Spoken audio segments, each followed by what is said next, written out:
Hello everybody, Всем привет. This is the Windows 95 version of the game. It does not actually install or run, but the auto run works. And I think this is actually the version from the Heroes Compendium, which was Heroes 1 and 2. I think it was probably released in 1997. It was kind of like Blizzard used to release these battle chests where it would be like Diablo 1 and Diablo Hellfire or something like that. It was a classic like CD-ROM marketing strategy back in the day. Anyway, today what we're going to do is I'm going to show you the latest version of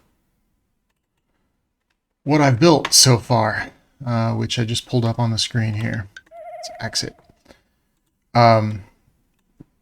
This is a map of Claw that I am reproducing from all of my reverse engineering. I've figured out most things. There's definitely some quirky bugs here. Like you'll observe that this hero actually looks a little small. They're scaled down a little bit. These gems the image is a little bit stretched. This rogue character is a little bit stretched. This monster here is a little bit stretched. I guess that's an orc. The bow, again, this oar is a little bit stretched. So there's something a little strange going on with the sprites and how they're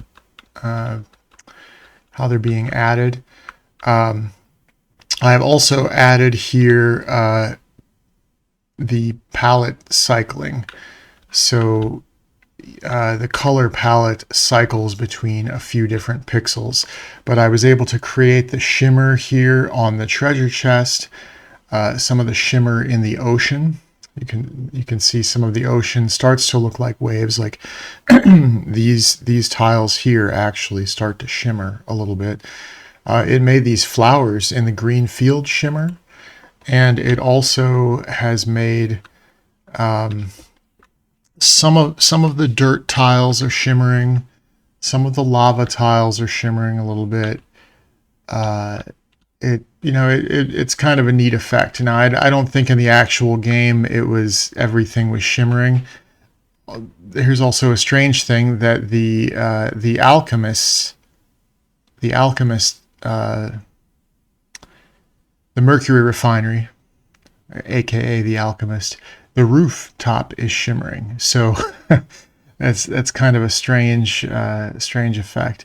The mountains also have a little bit of shimmer to them, these brown mountains. And perhaps I think actually I've seen in some other areas of the brown tiles, it actually looks like there's a mountain chain shimmering, which shouldn't be the case, but it is. So there's probably something in the tiles that I haven't decoded yet that sort of turns on this palette cycling. Let's see here. You'll notice. Well, actually, why don't I go through? So I was actually going to go through the prompts that I used to update my code here and add in a number of these features that I'm showing you. So I'm using Claude, and I pasted in initially this. I have like a 7-part project plan, which maybe I should pull up and show you. But I basically pulled up phase 0, 1, and 2. Phase 0 here was basically just getting the AGG file, which is like the compressed archive of all the images and sounds and everything, just getting that decoded and dumping a few PNGs to disk to match my Python extractor. So this code for phase 0 is actually up on GitHub right now as HOMM1 extract. And that's linked in my channel as you can find it there. And then phase 1 was the rendering foundation to get this this window here opened. I have the mini map up here, and I have the main game map. none of these buttons are populated. You have these would be like the hero and castle selectors. And then here you would have some menu buttons, and down here you would have a summary of either the day or the month, and maybe what your hero, what armies your hero has in their army slots. And this also included basic tile rendering. And when I got to this phase, I was like, oh, well, it sort of works. But I realized I had to do a lot of reverse engineering of the tile maps to get things to start to show up correctly. And I was able to have like a basic view, this phase 2 adventure map. I was able to have a very basic view. I think I showed that on my first video. And I was decoding part of the map file, but there were still a number of things that were incorrect. And we're going to actually go through some of those. And I'm at the point now, this is where my actual prompt begins to take shape here. I want to add some extra features. I've spent some time reverse engineering the map. Please see the map format MD file, which is my complete decoding of, well, nearly complete decoding of the Heroes of Might and Magic 1 map format. And I want to update my map CPP to work with this updated format and read in the values correctly. And then the second part of my prompt is that I want to implement some passive animation on certain tiles using the palette cycling, which is, you can see it's working here. And this is the specification that I used for that. So I told it this is exactly how I want to do it. We're using these tiles, but we're changing the palette to create this animation effect. And I just guessed, I think it's happening about 4 times a second, so it's going to set some 250 millisecond timer between them. This looks about right. Maybe it should be a little faster, a little slower. Maybe it should be 3 times a second. I'm not sure. But again, I'm done is better than perfect, at least in the initial phase. There's plenty of time later to fine tune some of these graphic effects. I want to create a game state. So when I'm loading in the map, I'm reading in what is, the initial game state of the map. But sometimes in these map files, the first castle, like in this example here in Claw, this first castle is actually a random castle, and it is randomly assigned to one of the factions, and then there's no heroes populated, at least in the DOS maps. In the Windows 95 maps, you can have hero slots, and you can put them at a location on the map, so they would start somewhere away from their castle. But in the initial implementation, which was basically the DOS version, that wasn't the case. So you have to, in each case in the DOS maps, a hero is randomly selected and put in the starting tile of the castle, which is what I've done here. But this needs to be done. So you read in the initial state from the map, and then you actually have to create a state of the game in memory. You'll also notice when this loaded up, there was no fog of war.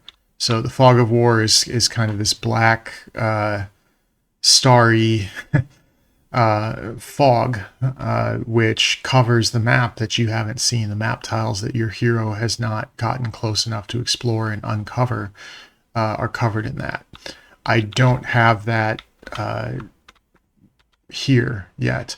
I can actually just pull up the game here quickly, and I'll show you what that looks like, just so you can see. But I'll move through this, keep it moving. And so I'm basically saying we're going to create a 72 by 72 tile map, and it will contain this fog of war. And I explain sort of how that works. The map from the disk is loaded to memory, but we need to properly initialize the map state. Because we basically, the values that are set at random, we need to initialize to some value. So here, initially, I guess we got Sandro as a warlock. And you see this black stuff that's kind of this, looks like the night sky. I think it's a neat effect. And then as Sandro moves, it uncovers 1, 2, 3, 4, 5 tiles. So he basically has a 5-tile radius and sort of a stop sign radius of 5 approximate tiles in each direction. And I also want to point out one thing here. We get to our alchemist, and if we look over here at our alchemist tile, I was initially thinking that this was off a little bit, and I actually think that both of the tiles of the alchemist, both of these rightmost tiles, are actually shifted. There's something wrong with the way it's reading the index. And actually it might be that this one, there's definitely something funny with how these are related to each other.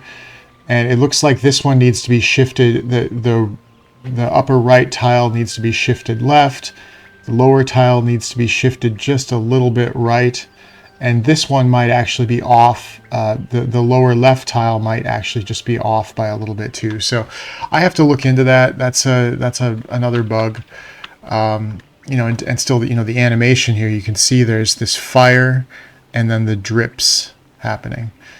Of course, these creatures are not animated. They're animated here in the game, but they are not animated in my current build. So I just started listing off for the AI. I just started listing off all of the different random values that occurred to me that needed to be initialized on the map. So we need to set the random castles and towns. Well, there's really only one on Claw, which is this initial map, or your initial castle, and let's see, where was I here? Random artifacts need to be determined. The treasure chests need to have, they have random amounts of gold, either 1,000, 1,500, or 2,000. Those need to be initialized. Random resources, which have this hex code 0xBE, those have to be assigned and have their quantities determined and have the map image updated. Because initially, in my previous version of this, they were just being shown as like a green ball. It was a green ball, and this is the map editor icon for a random resource. Same thing with the random artifacts. Now this endless sack of gold here, that is hard coded, but here this is the true compass of mobility. That is a random artifact that has been determined. Let's see what other artifacts were rolled. We have one of the scrolls of knowledge here, the thunder mace, the defender helm. I forget that one, but I think it's a medal of maybe distinction. The nomad boots. Oh, we got 2 nomad boots. So maybe I need to update my random selection logic that it chooses and doesn't do random replacement. That's probably a nice minor update to make. Which I also did for the spell books, but I'll get to that later. And then the random creature stacks, which are defined by this hex value. So on the tile map, byte 8 has a 0x C3, C4, C5, C6. I think in Claw it's considered an easy map, so these are just like C3 and C4. Those values need to be assigned.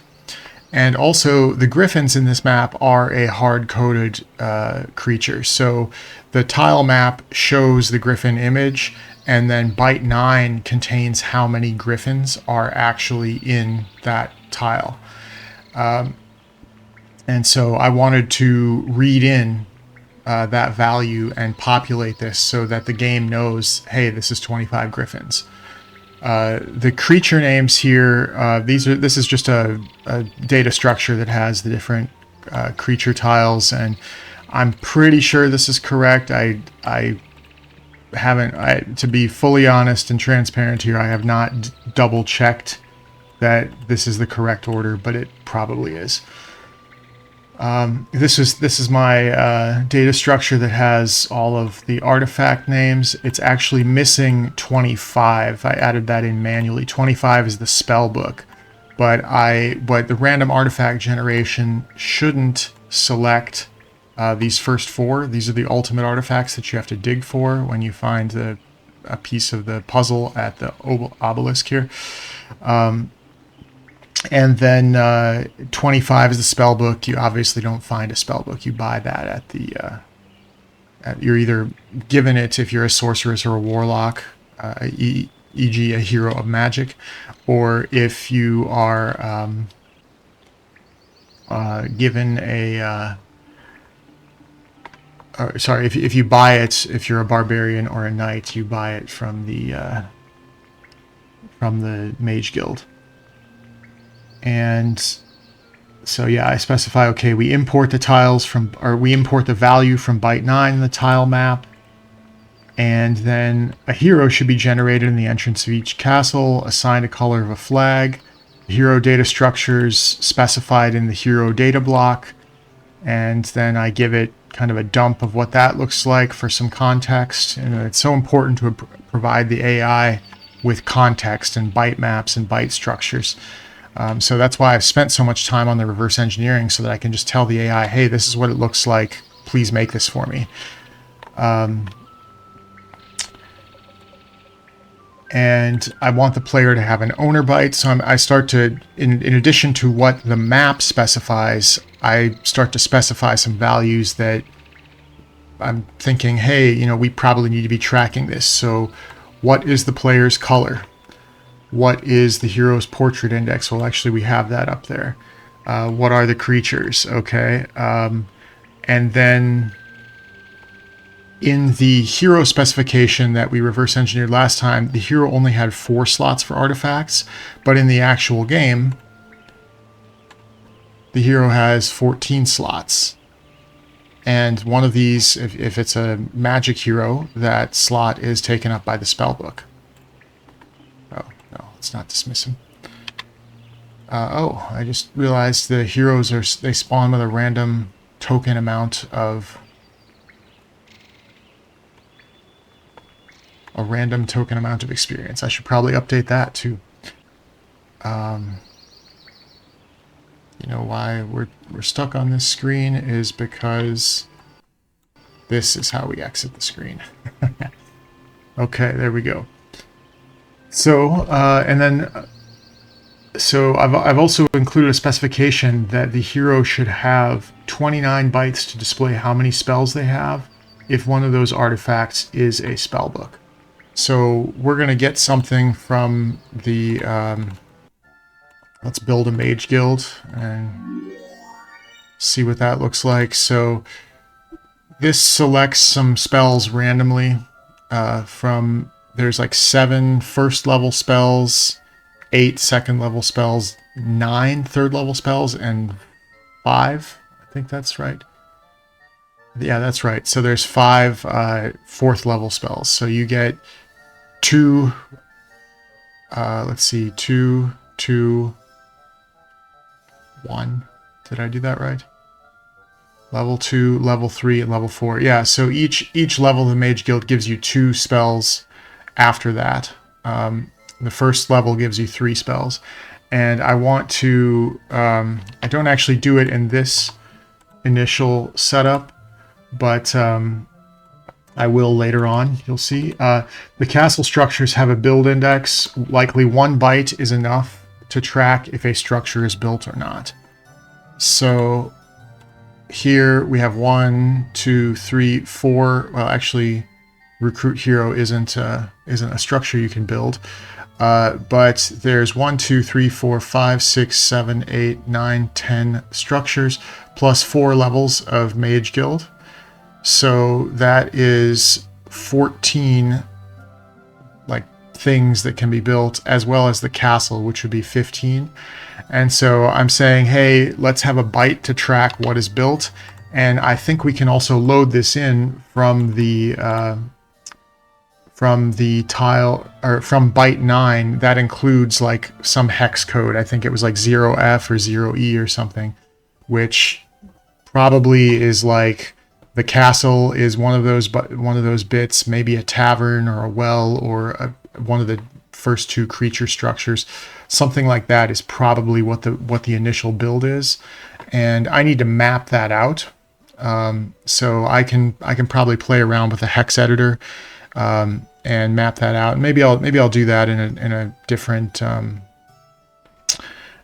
video to figure that out. But for right now, I just need a data structure that holds these values, and that's what we have, or that's what we ask for here. And again, I'm also explaining that a castle has 5 creature slots. They each can contain 15, so it's, say, 15 bytes for creatures. Yes, that's correct. So the first 5 would be the creature IDs, and then there would be 2 bytes each for the creature quantities. And there should also be 6 slots, so 12 bytes for storing the number of creatures that are available for purchase. Because we go here to our well and we can see what creatures can be purchased. And we also need 9 slots for storing spells that can be available in the Mage Guild, which will be randomly selected from 0 to 28.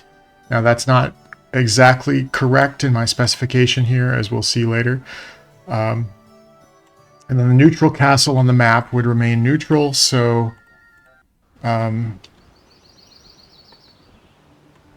this is a neutral castle here. That's unflagged. And then these are the opponent castles. And then special structures that can be flagged would be like a dragon city and a lighthouse. We don't have any in this map. And then mines are also stored as unflagged and unassigned initially. Same with sawmills and alchemist labs. We initialize everybody's resources. I'm setting everybody to 0, although that's the impossible setting technically. This version, I think that this was a normal setting, so you start with like 7,500 gold, 5 of each resource, and then 15 wood and 15 ore. So 5 of each, I guess, sort of special resource. I don't actually know what you call those resources. There's probably a name for them. And so anyway, I kind of give the AI a little bit of guidance. I think this is going to be updates to map CPP, map H, and game main. But I've included the other files so you can see how things work, like with the palettes. And then I ask it to dump the memory state at the end, and let's have a look at what that is. So the AI says, great, I understand you, I'm going to build this, and then here's a summary of what we did. And it basically breaks down what it did. It did the palette cycling, it created some entries for castles, mines, heroes, things like that. It parsed the Windows 95 hero records, looking for locations, assigned a bunch of random values to different things, and dumps a game state. And then it explains a little bit more about how this palette cycling worked. Gave me these 3 files. Well, I downloaded those files, put them in the directory, built a project, tested it, and gave it some feedback and said, hey, there's some issues, looks better, not too bad. I loaded a DOS map. I loaded Claw first, and it crashed. And so the AI immediately, from my map file format, it just assumed Windows 95 was like a default format, and it was looking for this extra hero byte, or this hero block, which isn't in the DOS maps. It's only in the Windows 95 maps. So that crashed, and I was like, hey, let's fix that. You're probably looking for something that doesn't exist. I also noticed that the random numbers generated from gold resources were looking strange. And so I was like, oh yeah, whoops, I forgot. It should be like 500 to 1,000. And I omitted here that it should be in quantities of 100. So it should be, and actually I think the real amount is like 400 to 900 or something, for maybe it's 300 to 900 for a random amount of gold. And then wooden ore should be between 4 and 15. Others should be between 2 and 6. And I don't actually know if those are the right values. I was just kind of roughly remembering this from the top of my head. And the heroes need to have initial stats based on their class, which I explained what those are. The game is not updating the random resource images with the image of the resource, and the same with random artifacts. Random towns are not being updated with the correct images of the town faction, and I will show you an example of that in a second. And then something with the palette adjustment messed with the orientation of some tiles. Why would that happen? You know, it's like this palette rotation is overwriting something. So it takes a look and it fixes the DOS crash. It understands, okay, yeah, I was overrunning the 59 kilobyte DOS file, it says. It checked some of the sprite textures and it does the full decoding.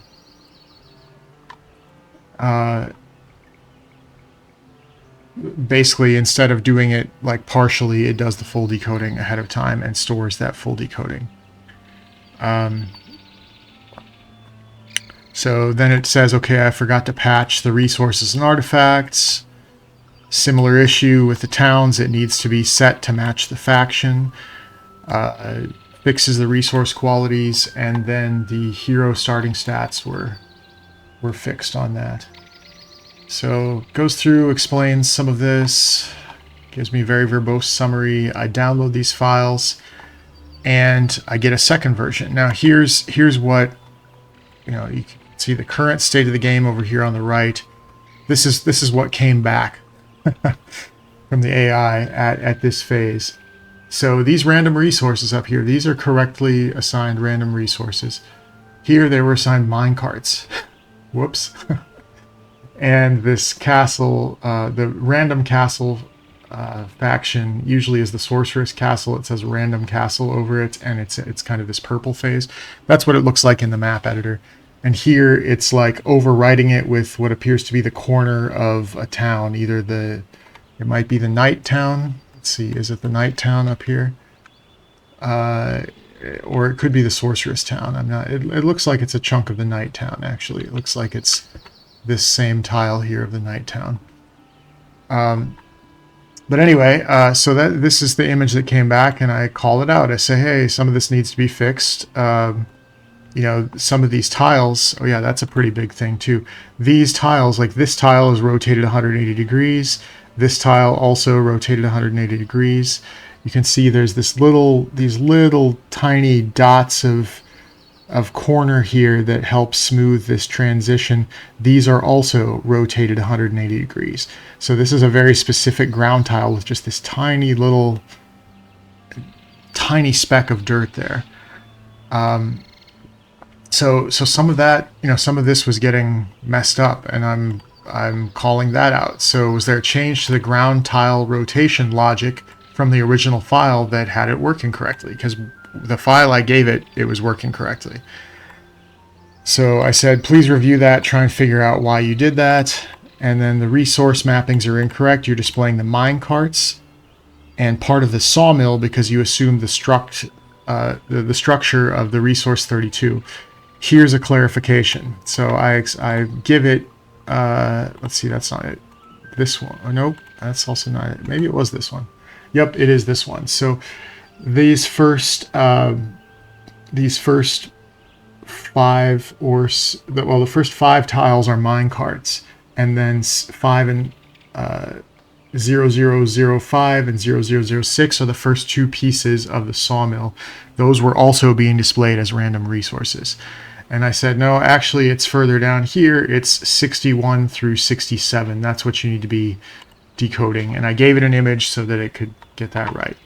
Town 32 is similar. I'm giving it a copy of Town 32. These are all the pieces. It's basically just loading straight up the wrong numbers. And so I specify, okay, these correspond to these values. And then I try and update that gold quantity. I was like, maybe it's 400 and 900 and increments of 100. And so I give it that as a fix. And then the heroes that spawn usually have some small amounts of the lowest 2 types of creatures, usually about twice as many as the level 1 creatures as level 2 creatures. And currently these heroes are only spawning with 1 type of the lowest creatures, a minor fix. So I had looked at the values, which I guess I can kind of show you what the dump is here. So this is the dump from Claw. I have this is which player owns which castle, which castles exist, and which ones are neutral. This actually lists the Mage Guild spells, which I fixed this to be correct levels. This lists all the mines and their coordinate locations on the 72 by 72 grid. This also has their coordinate location. I don't have the coordinates of these heroes, but they're starting in the entrance of each castle. And then I generate the color of each player. Oh, this does have their coordinates here. Their experience is 0, which it looks like I actually need to fix to be like a small number randomly generated. And then the treasure chests are defined here. The map artifacts are defined. Resource piles are defined, and then the creature stacks. And the logic here isn't perfect yet, but I just kind of ballparked it, and I'll have to do some data analysis and look at each, okay, lots of peasants, what does that mean? Lots of archers, what does that mean? And basically make sure that I'm generating the correct numbers. So I have to improve that random logic at some point. And again, this is from the current state. This isn't from this transitory state that I'm describing here as I go through the prompting. The castles needed to be assigned to owners, so they were not. They were all assigned as neutral on this the build that I was iterating on here with Claude.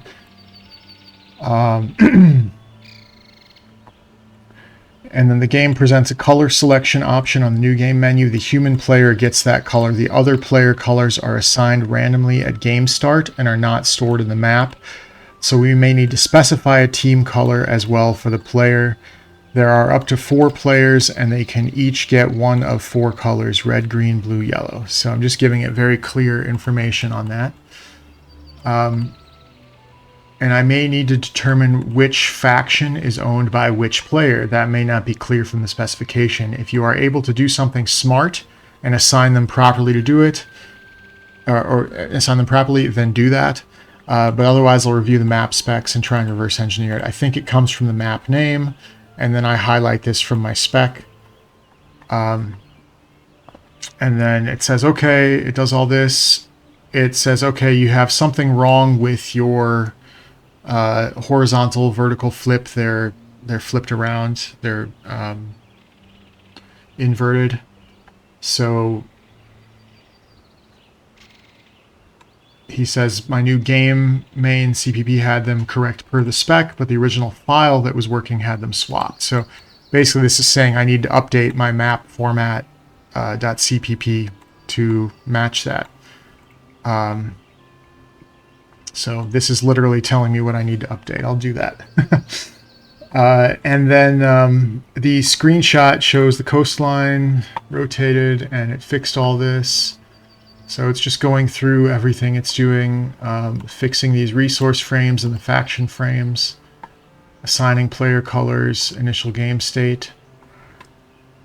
And then I send it another picture. This is what the castle then looked like after that. So it was again taking what looks like the 5th tile of the castle, or maybe this is the first tile of the warlock castle, because this was generating a random warlock tile, a random warlock castle, and So I said, hey, again, you're still not doing this right. You're shifted. The tiles are from left to right and row 1, row 2, row 3. And I give it the very specific numbers of the castles. And then they're also not being assigned to the computer players now. So basically, each of the computer, actually all the castles were still neutral, and one castle was being assigned to the player of the game, and there were no opponents assigned to the other 3 castles. And I realized that the last 4 digits of the map tell you how the players are to be assigned, and I explain it again. It's like, this is how we want to do this. And the random towns are neutral to start. Now, I may have to revise this later because I think there may be maps where you start with 1 castle and 1 town. And so there's a potential to have to test this a little bit later. And then I want to spawn a hero in the castle because I wasn't doing that yet. So I gave it the names of the sprite folders where these values are, and said let's use sprite 18, which is this sprite, the hero facing right, which is how the game starts with each character. And then I passed it in. This was the current. Let's see, where were we? We were down. I gave it the current game dump of what it had for the castles. So you can see it gave the first warlock castle was owned by player 1, and then the other castles were not. So all right, we had to fix that. So it goes through, does some quick work.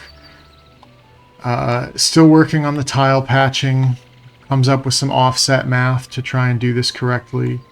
Now it tries to assign each player a castle based on the file name, and then loads in some hero sprites on the map. Gives me its redundant summary. I download the files. This is what we get for our random castle again. So we're making a little bit of progress. It's, you can see this guy is not in, he's in the right location, but the tile map again is still just off. So say, wow, this is much better. I'm very polite and I say thank you to the AI. Just trying to explain this, and then it also occurs to me like, hey, I should probably fix how the spells are assigned to the Mage Guild. Why not cram that in here while it's on my mind?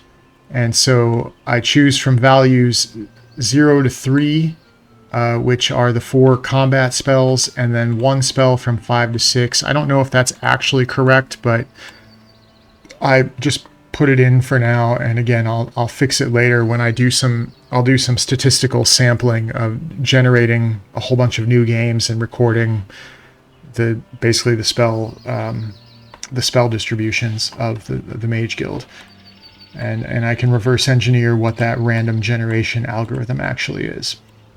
But I lay out the different spell ranges for each set of spells, and then the spells are going to be pre-assigned for each castle correctly.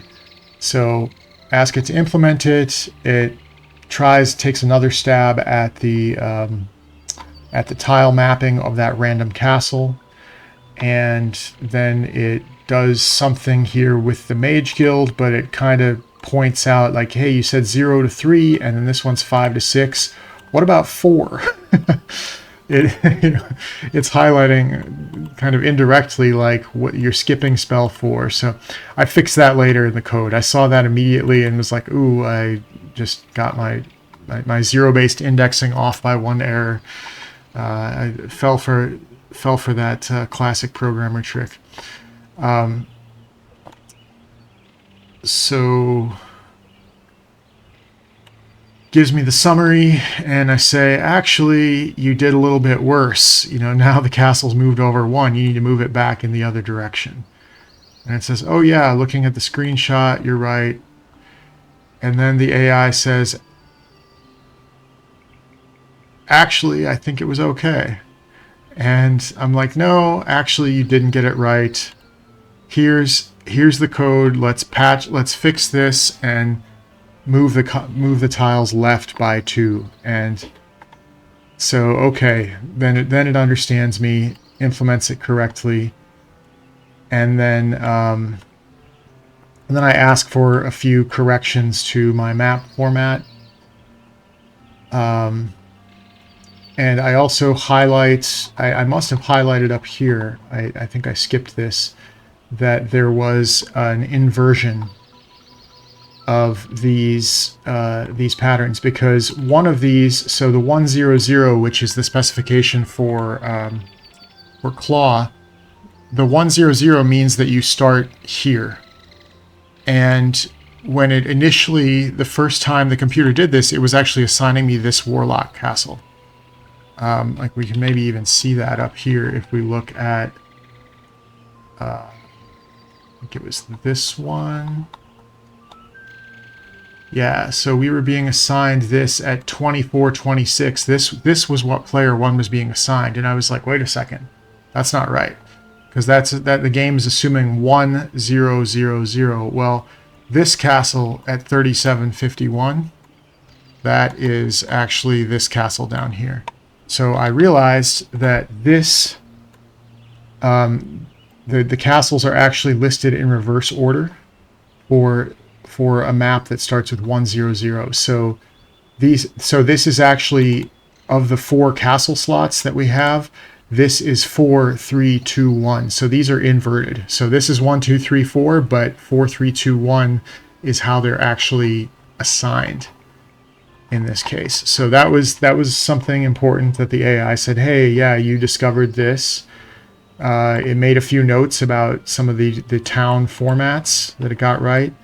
These ground flip bits were reversed versus what was labeled in the document. And then I confirmed the structure of the Mage Guild spell levels. And, you know, we made an updated version of this map format with that. And then I also compiled another thing called game memory. So I started specifying, like, what have I actually put together here in this? And this is really like notes, so that I can also feed this back into the AI and say, here's the memory map of the game. Here's how we're actually structuring this. And so I included, or I asked it to generate or expand upon things that I basically trimmed out stuff that I didn't think was appropriate for map format, and kind of moved it over to this game memory document and said, here's my rough draft. Help me add in the other stuff that we've just decided, because just in this AI session, we started creating this game memory map. So I said I want to include some of this palette cycling animation info, some of the stuff about castle assignment, hero assignment, random monster assignment, artifact, spell, resource value, all of this stuff. It says great, dumps all of these things, and I have a summary of game memory, which, why don't I just go ahead and pull that up quick. So here we are. Here's the game memory. So I have my castle state information, hero state, what the different resources are, or how those get initialized for each player. You know, and then which type of game you start, like which type of difficulty level will affect how these get populated in the initial state, but we just need to have a memory location for storing those values.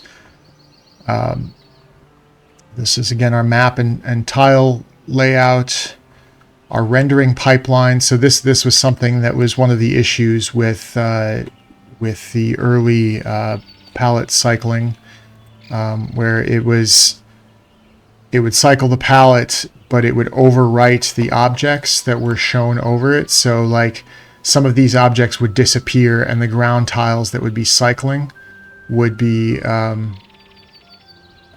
those would be, all you would see is just the ground tile. You wouldn't see this layer 1 object that goes over it. And you'll also notice here, so you can see that there's no shimmer. There's no palette cycling on the dirt tiles, on these grass tiles. There's not on the swamp. There is here on the treasure chests.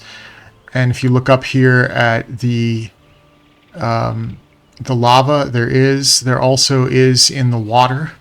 So basically, there's some specification in the game that says don't do the palette cycling for swamp, for grass, for dirt.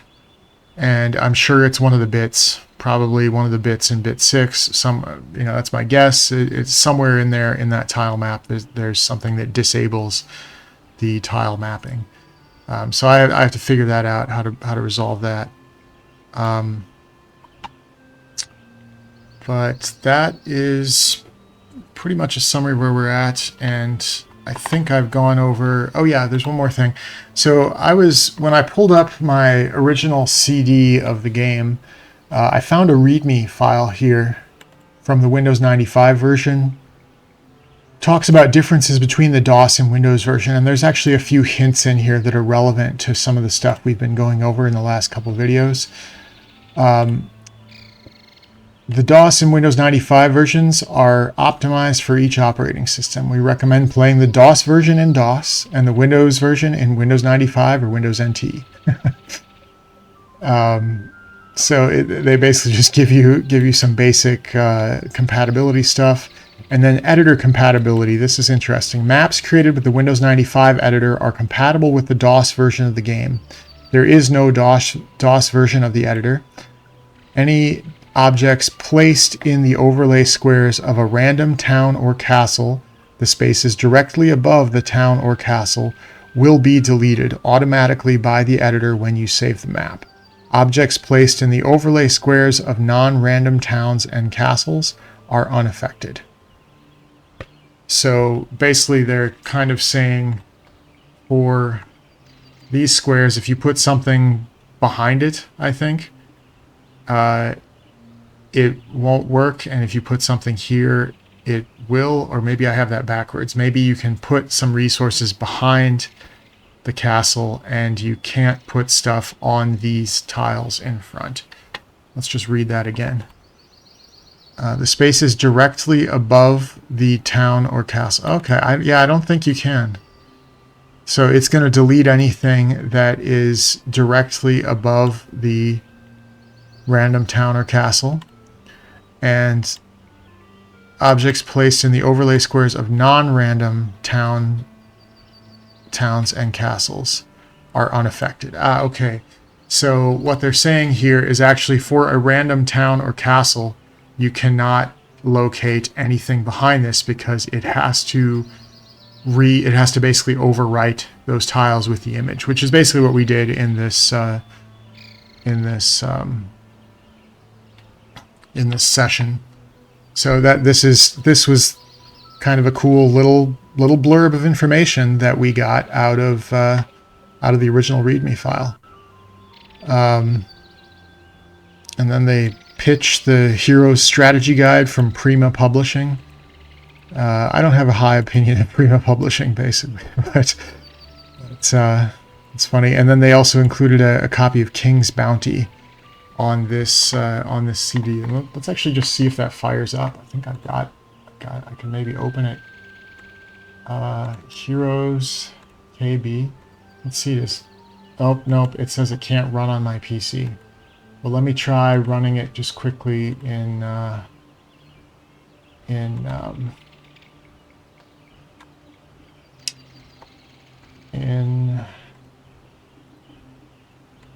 so here we have our bundle. This is the King's Bounty, and I'm going to try in some compatibility modes. Oh, I don't want the compatibility troubleshooter. Let's run it in compatibility mode for Windows 95, and let's run it as reduced color mode. That's probably good. Disable full screen optimizations.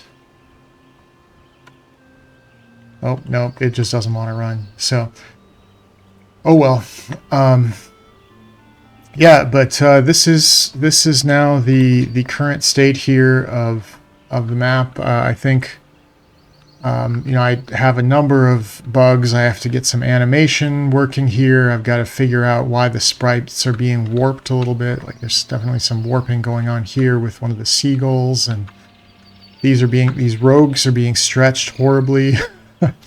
There's a lot of little quirks that need to be fixed on this, but the initial game state is starting to take shape. One thing I've been thinking about, you know, as I look through this, as I look through these values, also for the hero, I probably should be tracking like their morale. You know, when we click on a hero here, we have these morale values and luck. And maybe this is just computed in real time, but I should probably have a value that I should probably have a value for that. So I think I need to add a value for morale and luck for the hero. I also noticed that while I'm creating these values for the treasure chests and for the resource piles, there are some elements here like sulfur and crystal. These are actually, I believe, fixed. These are fixed by the tile map as actual resources associated with those mines. And so that image is in the tile map, and I need to either make sure that I'm reading that value from byte 9 or generating a random value for those. I may not be doing that, and so I probably need to be adding that into the resource piles here. So this is the current state of the development of this Free Heroes. The next big things that I want to do are add in the Fog of War. So that would be this black stuff here that is that covers the map.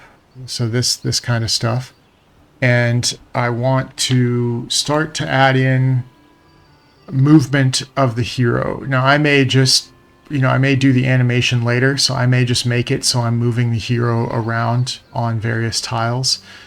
I also probably have to track which tiles are passable and which tiles are blocked. And then at some point I need to create an action for each tile, like either clicking on the castle will take you to the castle. If I reach a treasure chest, it should give me the treasure chest dialogue. If I go to the windmill here, it should give me the windmill dialogue. If I go to the sawmill, it should flag the sawmill, add it to my owned mines state, and process, you know, for each turn that would then get processed and add 2 wood to my resource count per turn. You know, going to the graveyard should start the battle with ghosts. Going to this goblin should start the battle with goblins. Things like that. But I think the initial state here is, or the initial plan is, let's get the Fog of War, some basic animation working, things like that.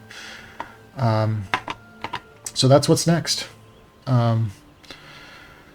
Thanks for watching, and you know, leave some comments if you've got some. I'd love to, you know, hear people's responses to where this is going. Any ideas for directions or things that you see, if you know some of the random generation algorithms for either resources or creatures.